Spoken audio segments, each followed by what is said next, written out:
Assalamualaikum warahmatullahi wabarakatuh. Selamat pagi anak-anak. Hari ini kita akan belajar ilmu pengetahuan sosial. Materi yang akan Ibu sampaikan hari ini mengenai kondisi alam Indonesia.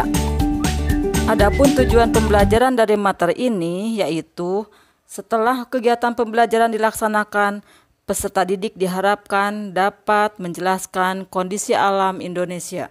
Untuk itu, mari kita lihat tayangan berikut ini. Kondisi alam Indonesia. Alam Indonesia dikenal sangat indah dan kaya akan berbagai sumber daya alamnya. Tidak heran jika banyak wisatawan dari berbagai dunia datang ke Indonesia. Keadaan alam Indonesia dapat dikelompokkan menjadi dua bagian, yaitu keadaan fisik wilayah serta keadaan flora dan fauna.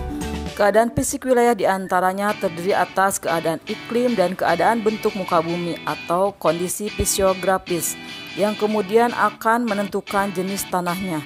Sementara keadaan flora dan fauna menyangkut jenis keragaman dan sebarannya. Keadaan fisik wilayah.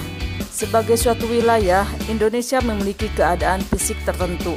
Keadaan fisik tersebut dapat dikenali dari keadaan geologi, bentuk muka bumi, dan iklim. Keadaan fisik akan mempengaruhi corak atau karakteristik kehidupan makhluk hidup yang tinggal di dalamnya. Kondisi geologi Indonesia. Indonesia terletak pada pertemuan tiga lempeng tektonik besar, yaitu lempeng Indo-Australia, Eurasia, dan lempeng Pasifik. Lempeng Indo-Australia bertumbukan dengan lempeng Eurasia di lepas pantai Sumatera, Jawa, dan Nusa Tenggara. Lempeng Pasifik bertumbukan dengan Eurasia di utara Papua dan Maluku Utara. Tumbukan lempengan tersebut kemudian membentuk rangkaian pegunungan yang sebagian menjadi gunung api di sepanjang Pulau Sumatera, Jawa, Nusa Tenggara. Gunung berapi di Indonesia umumnya merupakan gunung berapi bertipe strato, yaitu gunung berapi berbentuk kerucut yang tinggi dengan lereng yang curam.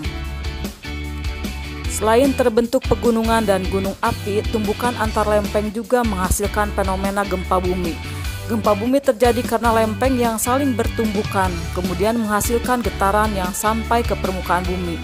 Indonesia merupakan salah satu negara yang sering mengalami gempa bumi, terutama pulau-pulau di sepanjang pertemuan lempeng Sumatera, Jawa, Nusa Tenggara, Maluku, dan Sulawesi.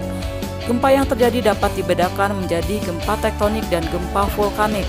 Gempa tektonik adalah gempa karena pergerakan lempeng tektonik, sedangkan gempa vulkanik adalah gempa yang terjadi karena adanya aktivitas gunung apian. Gempa bumi dapat menimbulkan bencana lainnya yaitu tsunami. Goncangan akibat gempa bumi membuat gerakan tanah di dasar laut sehingga menimbulkan gelombang. Ketika sampai di pantai, gelombang tersebut semakin besar dan menimbulkan bencana tsunami. Selain gempa bumi, Indonesia juga rawan akan bencana letusan gunung api. Gunung berapi adalah lubang kepudan atau rekahan dalam kerak bumi tempat keluarnya cairan magma atau gas atau cairan lainnya ke permukaan bumi. Ciri gunung berapi adalah adanya kawah atau rekahan. Sewaktu-waktu gunung berapi tersebut dapat meletus. Sebagian gunung yang ada di Indonesia merupakan gunung berapi yang aktif. Ciri gunung berapi aktif adalah adanya aktivitas kegunung apian seperti semburan gas, asap, dan material dari dalam gunung berapi. Di Indonesia, sebagian besar gunung berapi tersebar di sepanjang Pulau Sumatera, Jawa, sampai Nusa Tenggara. Gunung berapi juga banyak ditemui di Pulau Sulawesi dan Maluku. Beberapa gunung berapi di Nusantara sangat terkenal di dunia karena letusannya yang sangat dahsyat, yaitu gunung berapi Tambora dan Krakatau. Bentuk muka bumi. Indonesia terdiri atas belasan ribu pulau, baik yang berukuran besar maupun yang berukuran kecil. Jumlah pulau seluruhnya mencapai 13.466 buah. Luas wilayah Indonesia mencapai 5.180.005 km persegi. Terdiri atas daratan seluas 1.922.570 km persegi dan lautan seluas 3.257.483 km persegi. Ini berarti wilayah lautannya lebih luas dari wilayah daratannya. Bentuk muka bumi Indonesia dapat dibedakan menjadi dataran rendah, dataran tinggi, bukit, gunung, dan pegunungan. Sebaran dari bentuk muka bumi Indonesia tersebut dapat dilihat pada peta fisiografis Indonesia. Peta fisiografis dapat bermanfaat untuk mengetahui kondisi bentuk-bentuk muka bumi di suatu wilayah. Dalam peta fisiografis, simbol berwarna kuning menunjukkan dataran rendah, warna hijau menunjukkan daerah perbukitan, warna oranye menunjukkan dataran tinggi, dan warna coklat menunjukkan pegunungan. Kondisi iklim di Indonesia. Indonesia berada di wilayah iklim tropis. Ciri iklim tropis adalah suhu udara yang tinggi sepanjang tahun, yaitu sekitar 27 derajat Celcius. Di daerah iklim tropis tidak ada perbedaan yang jauh antara suhu pada musim hujan dan musim kemarau. Kondisi ini berbeda dengan daerah lintang sedang yang suhunya berbeda sangat jauh antara musim dingin dengan musim panas. Suhu pada musim dingin dapat mencapai minus 20 derajat Celcius, sedangkan pada saat musim panas dapat mencapai sekitar 40 derajat Celcius. Secara umum, keadaan iklim Indonesia dipengaruhi oleh 3 jenis iklim, yaitu iklim muson, iklim laut, dan iklim tropis. Gambaran tentang ketiga jenis iklim tersebut adalah: 1. Iklim musim, dipengaruhi oleh angin musim yang berubah-ubah setiap periode waktu tertentu. Biasanya satu periode perubahan adalah 6 bulan. 2. Iklim tropis, terjadi karena Indonesia berada di daerah tropis. Suhu yang tinggi mengakibatkan penguapan yang tinggi dan berpotensi untuk terjadinya hujan. 3. Iklim laut, terjadi karena Indonesia memiliki wilayah laut yang luas sehingga banyak menimbulkan penguapan dan akhirnya mengakibatkan terjadinya hujan. Berbagai jenis iklim tersebut berdampak pada tingginya curah hujan di Indonesia. Curah hujan di Indonesia bervariasi antar wilayah, tetapi umumnya sekitar 2.500 mm per tahun. Hal yang menarik bagi Indonesia adalah terjadinya angin muson. Angin muson adalah angin yang terjadi karena adanya perbedaan tekanan udara antara samudra dan benua. Pada saat lautan atau samudra menerima penyinaran matahari, maka diperlukan waktu yang lebih lama untuk memanaskan lautan. Sementara itu, daratan lebih cepat menerima panas. Akibatnya lautan bertekanan lebih tinggi dibandingkan dengan daratan. Bergeraklah udara dari lautan ke daratan. Pada saat musim hujan di Indonesia, yaitu pada bulan Oktober sampai April, angin muson yang bergerak dari Samudra Pasifik menuju wilayah Indonesia dibelokkan oleh gaya Coriolis, sehingga berubah arahnya menjadi arah angin barat, atau disebut angin muson barat. Pada saat bergerak menuju wilayah Indonesia, angin muson dari Samudra Pasifik telah membawa banyak uap air, sehingga diturunkan sebagai hujan di Indonesia. Peristiwa sebaliknya terjadi pada saat musim kemarau, yaitu bulan Mei sampai September.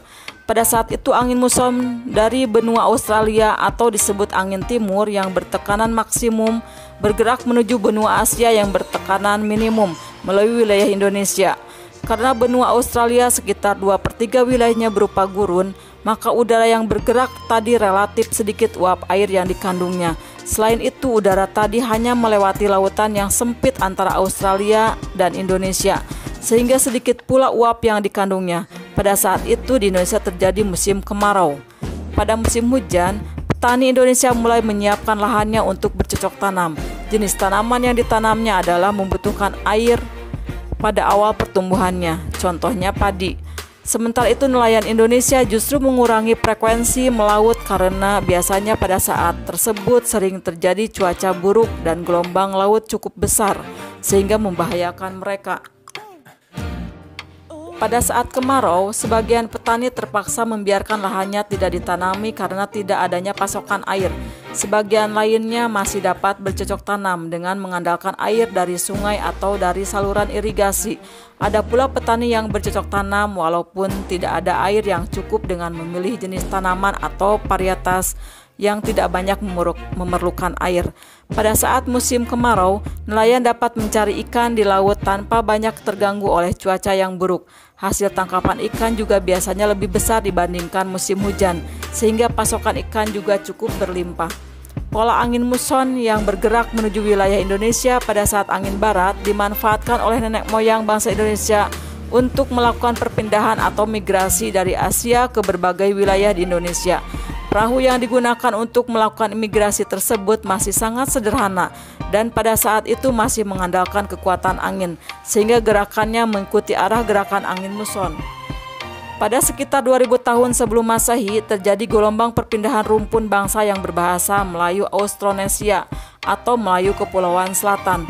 Melayu Austronesia ialah suatu ras Mongoloid yang berasal dari daerah Yunan di Cina Selatan. Dari tempat itu mereka menyebar ke daerah-daerah hilir sungai besar di Teluk Tonkin. Pada sekitar 200 sebelum Masehi, mereka pindah menyebar ke daerah-daerah semenanjung Malaya, Indonesia, Filipina, Formosa, pulau-pulau lautan teduh, sampai ke Madagaskar. Kelompok migrasi dari Yunan ke Indonesia inilah yang dianggap sebagai nenek moyang bangsa Indonesia. Flora dan fauna. Indonesia memiliki keragaman flora dan fauna atau keanekaragaman hayati yang sangat besar. Bahkan keanekaragaman hayati Indonesia termasuk 3 besar di dunia bersama-sama dengan Brazil di Amerika Selatan dan Zaire di Afrika. Berdasarkan data dari Departemen Kehutanan dan Perkebunan tahun 1999, jumlah spesies tumbuhan di Indonesia mencapai 8.000 spesies yang sudah teridentifikasi. Sedangkan jumlah spesies hewan mencapai 2.215 spesies. Spesies hewan terdiri atas 515 mamalia, 60 reptil, 1.519 burung, dan 121 kupu-kupu. Besarnya keanekaragaman hayati di Indonesia berkaitan erat dengan kondisi iklim dan kondisi fisik wilayah. Suhu dan curah hujan yang besar memungkinkan tumbuhnya beragam jenis tumbuhan. Persebaran flora di Indonesia. Flora di Indonesia ternyata dapat dibedakan menjadi 2 kelompok besar, yaitu Indo-Malayan dan Indo-Australian. Kelompok Indo-Malayan meliputi kawasan Indonesia Barat. Pulau-pulau yang masuk ke dalam kelompok ini adalah Sumatera, Kalimantan, Jawa, dan Bali. Kelompok Indo-Australian meliputi tumbuhan yang ada di kawasan Indonesia Timur. Pulau-pulau yang termasuk dalam kawasan ini adalah Sulawesi, Nusa Tenggara, Maluku, dan Papua.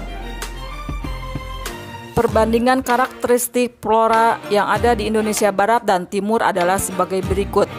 Di Indonesia Barat, jenis meranti-merantian banyak, sedangkan di Indonesia Timur, jenis meranti-merantian sedikit. Di Indonesia Barat terdapat berbagai jenis rotan, sedangkan di Indonesia Timur tidak terdapat berbagai jenis rotan.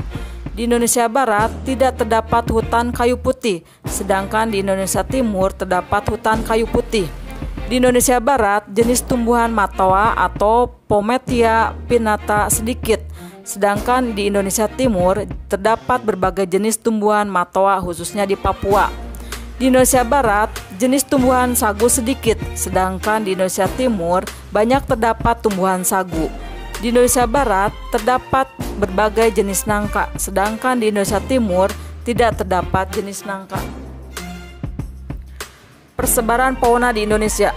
Fauna Indonesia dapat dikelompokkan menjadi 3 corak yang berbeda, yaitu fauna bagian barat, tengah, dan timur. Garis yang memisahkan fauna Indonesia bagian barat dengan tengah dinamakan garis Wallace, sedangkan garis yang memisahkan fauna bagian tengah dan timur dinamakan garis Weber. Fauna bagian barat memiliki ciri atau tipe seperti halnya fauna Asia, sehingga disebut tipe Asiatis atau Asiatik. Fauna bagian timur memiliki ciri atau tipe yang mirip dengan fauna yang hidup di benua Australia, sehingga disebut tipe Australis atau Australik. Fauna bagian tengah merupakan fauna peralihan yang ciri atau tipenya berbeda dengan fauna Asiatis maupun Australis. Faunanya memiliki ciri tersendiri yang tidak ditemukan di tempat lainnya di Indonesia. Fauna tipe ini disebut fauna endemis. Fauna Indonesia bagian barat. Fauna Indonesia bagian barat atau tipe Asiatis mencakup wilayah Sumatera, Jawa, Bali, dan Kalimantan. Mamalia berukuran besar banyak ditemui di wilayah ini. seperti gajah, macan, tapir, badak bercula satu, banteng, kerbau, rusa, babi hutan, orangutan, monyet, bekantan, dan lain-lain. Selain mamalia di wilayah ini, banyak pula ditemui reptil seperti ular, buaya, toke, kadal, biawak, bunglon, kura-kura, dan terenggiling. Berbagai jenis burung yang dapat ditemui diantaranya burung hantu, gagak, jalak, elang, merak, kutilang, dan berbagai macam unggas. Berbagai macam ikan air tawar seperti ikan pesut atau sejenis lumba-lumba di Sungai Mahakam dapat ditemui di wilayah ini. Fauna Indonesia Tengah atau tipe peralihan. Wilayah fauna tengah atau disebut pula wilayah Kepulauan Wallace mencakup Sulawesi, Maluku, Timor, dan Nusa Tenggara, serta sejumlah pulau-pulau kecil di sekitar pulau-pulau tersebut. Fauna yang menghuni wilayah ini antara lain babi, rusa, anoa, ikan duyung, kuskus, monyet hitam, kuda, sapi, monyet sabak, beruang, tarsius, dan banteng. Selain itu terdapat pula reptil, amfibi, dan berbagai jenis burung. Reptil yang terdapat di daerah ini diantaranya biawak, komodo, buaya, dan ular. Berbagai macam burung yang terdapat di wilayah ini diantaranya maleo, burung dewata, mandar, raja udang, rangkong, dan kakatua nuri. Fauna Indonesia bagian timur. Fauna Indonesia bagian timur atau disebut tipe Australik tersebar di wilayah Papua, Halmahera, dan Kepulauan Aru. Fauna berupa mamalia yang menghuni wilayah ini antara lain kanguru, beruang, walabi, landak, irian atau nokdiak, kuskus, pemanjat berkantung atau oposum layang, kanguru pohon, dan kelelawar. Di wilayah ini tidak ditemukan kera. Di samping mamalia tersebut terdapat pula reptil seperti biawak, buaya, ular, kadal. Berbagai jenis burung ditemui di wilayah ini diantaranya burung cendrawasih, nuri, raja udang, kasuari, dan namudur. Jenis ikan tawar yang ada relatif sedikit. Tadi kalian telah mempelajari mengenai kondisi alam Indonesia. Semoga bermanfaat. Kita bertemu kembali di materi berikutnya. Wassalamualaikum warahmatullahi wabarakatuh.